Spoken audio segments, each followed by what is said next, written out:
Salary negotiable. Look, Traveler, an urgent hiring notice, and they're paying top more, too! Oh, Paimon likes the sound of that. You're right, it is strange. Do you think something happened to Yanxiao? Because that guy barely lets anyone ever set foot in his kitchen. Doesn't exactly seem like the type to hire help. The notice says interested parties should go upstairs and talk to the innkeeper Huayan. Should we go and see what's up? Yeah, and we can ask about the pay while we're at it.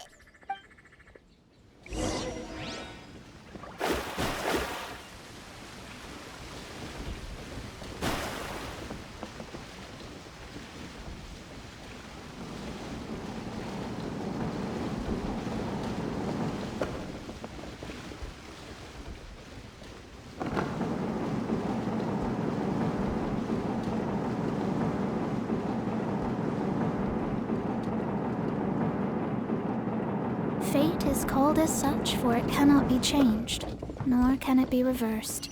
It can only but be accepted.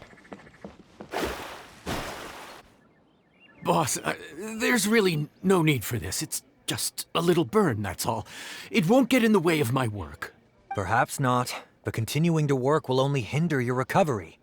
You need to rest for a few days. We'll figure something out. Huayan! Yanxiao! Oh? Traveler and Paimon! What brings you to this neck of the woods? And we decided to come check up on Yanxiao. I knew we shouldn't have posted that notice. It's really nothing to worry about. I'm fine. I swear. How kind of you. My thanks to you both. And thanks on Yanxiao's behalf, too. There's nothing to be embarrassed about, Yanxiao. Just tell them what happened. Oh, all right. Well, basically, we had a lot of guests pouring in for the lantern rite. Things got busy, I started rushing, and I ended up accidentally burning my hand while plating a dish. Well, you know what they say.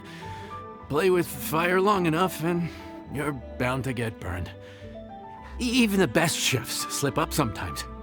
Anyway, it's nothing, just a tiny burn. I can still... Now. I don't want you pushing yourself. You'll only make it worse. And then you'll be looking at more than just a couple of days off to recover. But the lantern rite's only just finished. And we're still getting tons of guests. Now's not a good time for me to rest. Plus, lots of the guests are visiting from other nations. We can't just bring in some random chef off the street. We have a reputation to uphold. I refuse to let someone else ruin the good name we've made for ourselves here. Listen to you. Anyone would think that you're the boss and not me. But he's not wrong. Yanxiao was one of the favorites in the Masterful Chefs tournament. No matter how you look at it, his are big boots to fill. I don't mean to boast, but any chef of my caliber probably has their own restaurant to look after.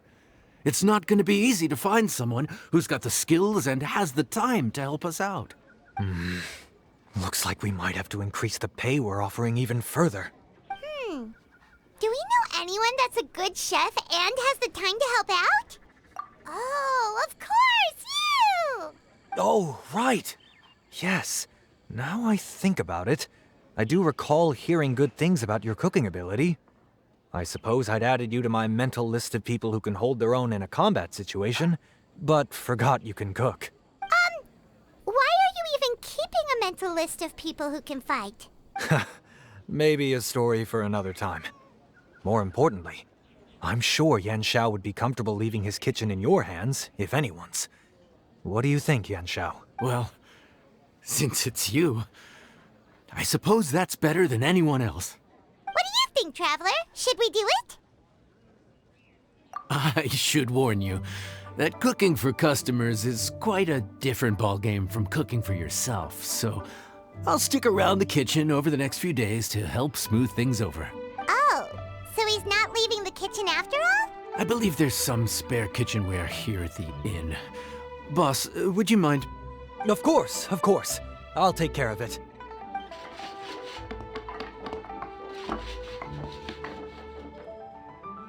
Whew. All done. Come, take a look. This was made with your measurements in mind. Ah, it's nothing. A little handicraft and elbow grease goes a long way. All right, Yanshao. I'll leave you to take it from here. You really went to all the trouble of building a new stovetop? What was wrong with the original? Boy, you really hate when people touch your stuff, huh? No, it's nothing like that. As boss always says, hire who you trust and trust who you hire. I just thought the original setup might be a little, tall for you. Anyway, as I was saying, cooking for guests is different from cooking for yourself. Not only do you have to execute on taste, aroma, and appearance, but you also need to ensure speed, precision, and consistency.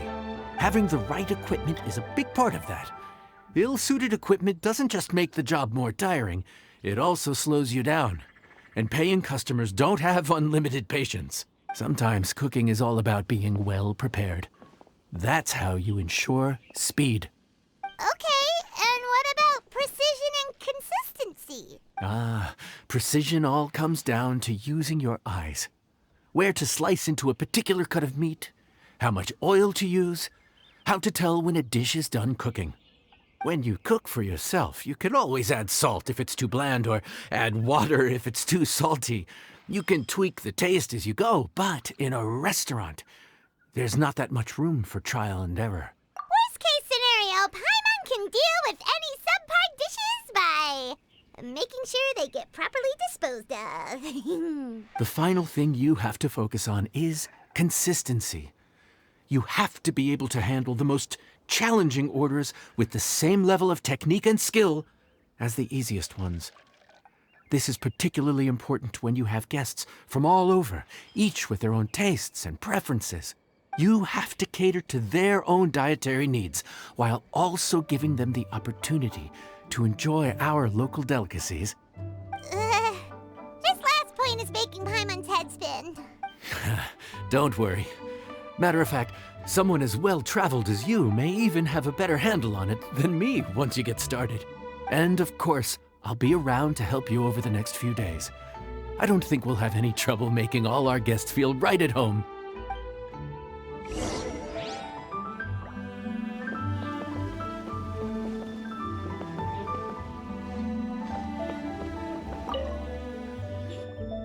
There's no time to lose, so let's get started. I imagine you probably have a good handle on the cooking side of things already. What you need to pay attention to is remembering each table's order. Try not to get them mixed up. Oh, Paimon's memory is like a steel trap. This is gonna be a cinch.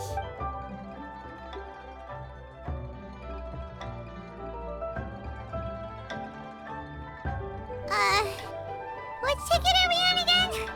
Table 1 was onions, but no chilies. Table 2 was chilies, but no onions.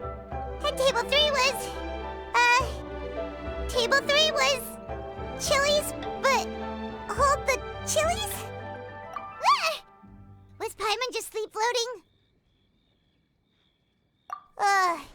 We didn't even get a break in the middle. Paimon's brain has turned to mush. Is it always this busy here? No, but this is peak season. You both did a mighty fine job for your first time serving guests at the inn. Luckily, all our customers were familiar faces this time around, so we didn't get any strange requests. Otherwise, today would have been even more challenging. No strange request? Someone asked for almond tofu drizzled in soy sauce. Even Paimon has never tried that combination. It's a wide world out there. People have all kinds of different tastes. Being able to cater to all is the real essence of Liyue cuisine. Also, the thing about requests is that they're usually very specific. So as long as you do what they asked, you're unlikely to have any issues. What's really tricky is when guests give you free rein to do anything you want. Excuse me. Are you still open by any chance? Huh? Paimon knows that voice. Let's go check it out! What should we do? It doesn't look like anyone's here. If only we'd gotten here a bit sooner. It's all right. If we start building a campfire now, we'll be eating before too long. Right. Besides, if anyone's to blame, it's Linny. So busy being a greedy culture vulture that he lost track of time. Lenny, Lynette, Fremine, it is you! Paimon? So, is the Traveler here?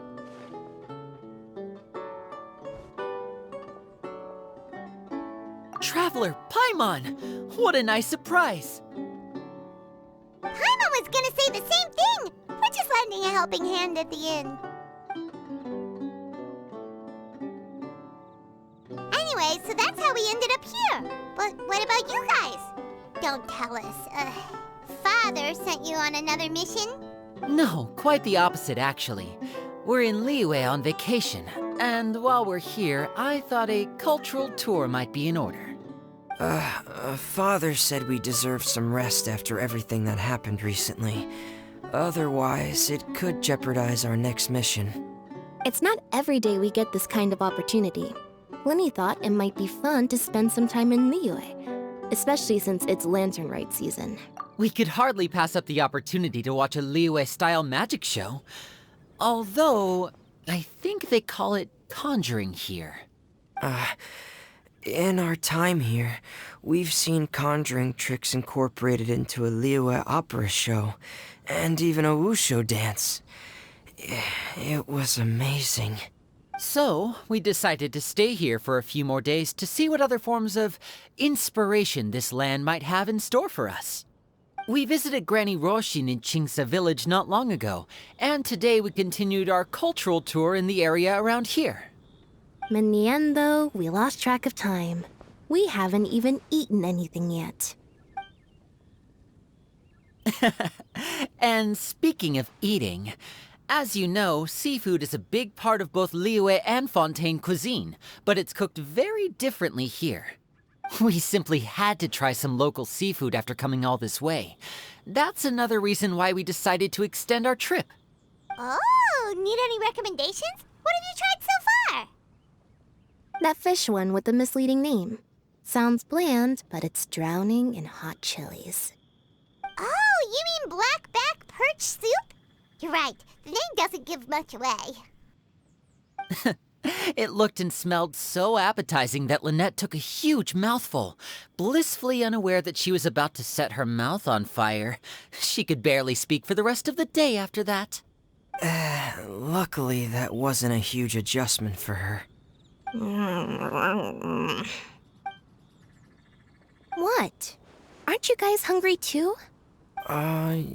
Yes, a little. Yes, I'm ready to eat. Traveler, I'm afraid we'll have to send you back to the kitchen now. Good question. I doubt we'll be able to decipher the menu, so why don't you recommend something? You should be pretty familiar with our tastes. One more thing. Please, if you have a heart, don't make it spicy.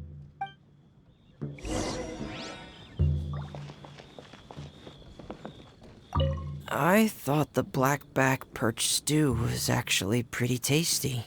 And now that you know it's spicy, you won't be caught off guard, right? Why don't we give it another chance? Once was more than enough.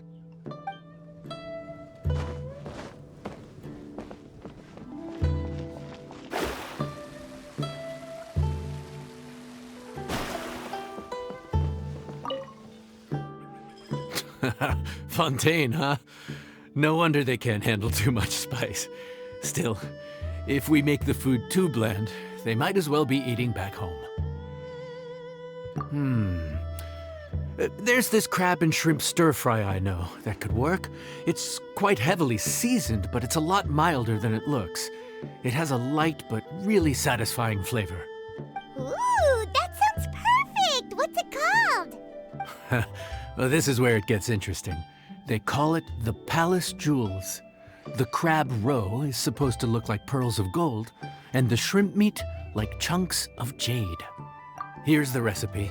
When you're ready, go ahead and give it a try.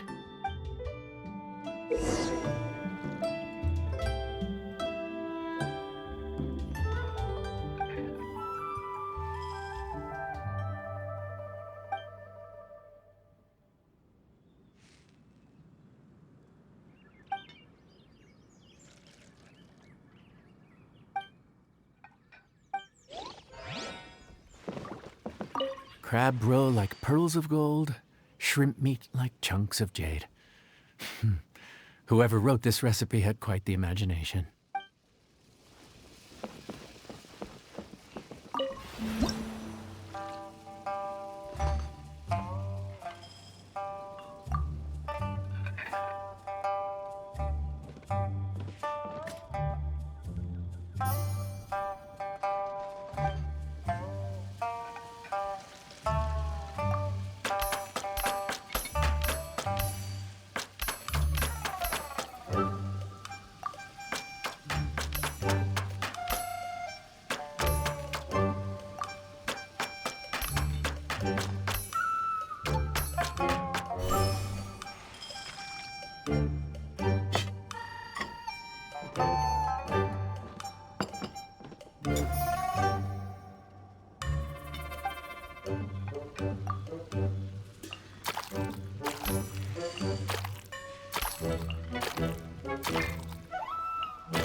Sorry for the wait. This dish is called the Palace Jewels. Enjoy.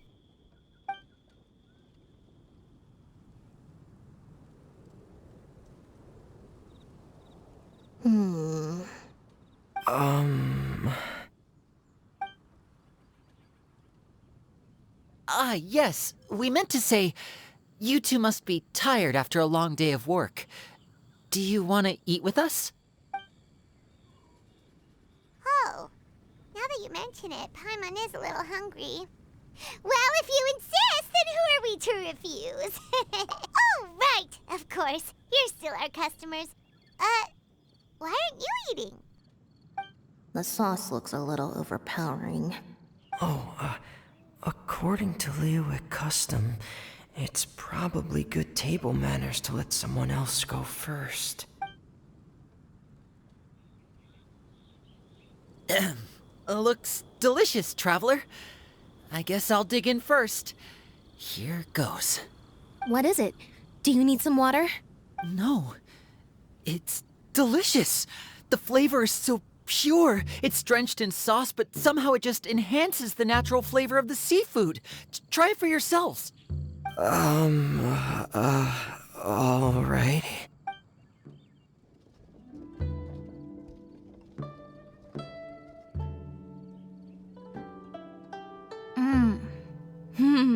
What is that? Crab roe? Yep, you have quite the palate, Lynette. No wonder it pairs so well with the shrimp meat. I've never seen it prepared this way before. According to the creator, chewy crab complements succulent shrimp, making a spectacular seafood ensemble with a succulent flavor and luscious mouthfeel. The crab roe glitters like pearls of gold, and the shrimp shines like chunks of jade. Hence its name, the Palace Jewels.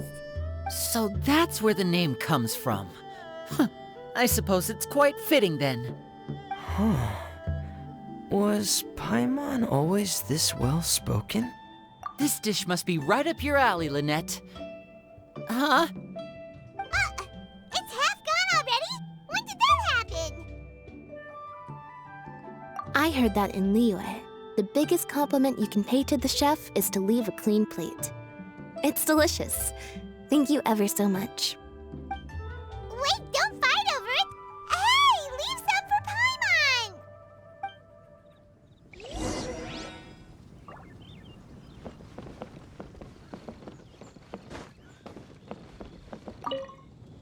Lynette's not usually so forthcoming about what she likes. But this time, well, she's expressed it in more ways than one. I guess you've rubbed off on her too. Or maybe your cooking is simply too delicious to resist. The next time our paths cross in Fontaine, you'll have to fire up your cooking skills for my other siblings as well. How does that sound, oh great master chef? Oh yeah? Well then, I'll have to clear my schedule.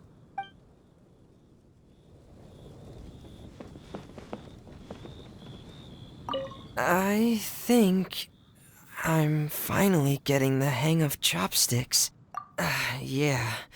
Well, Linny and Lynette picked it up in no time, but they're naturally dexterous. Unlike me, it's taken me a lot longer, but I'm slowly getting there. Oh, speaking of chopsticks, in one of the shows we've seen here, someone performed a conjuring trick using a bowl and chopsticks. So, if I want to be a good magician's assistant, I need to keep practicing.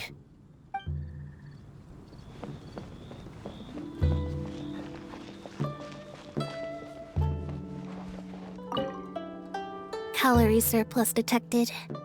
Digestion mode engaged. Yeah.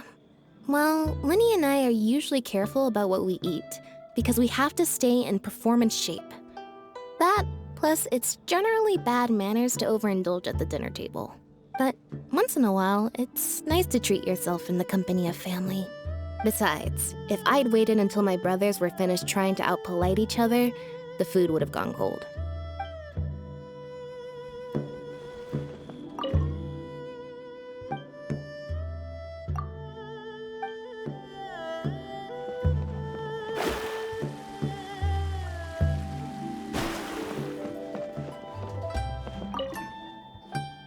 So your friends like the dish, huh? Well done. Not bad at all for your first day on the job. There'll be more to come, so keep it up.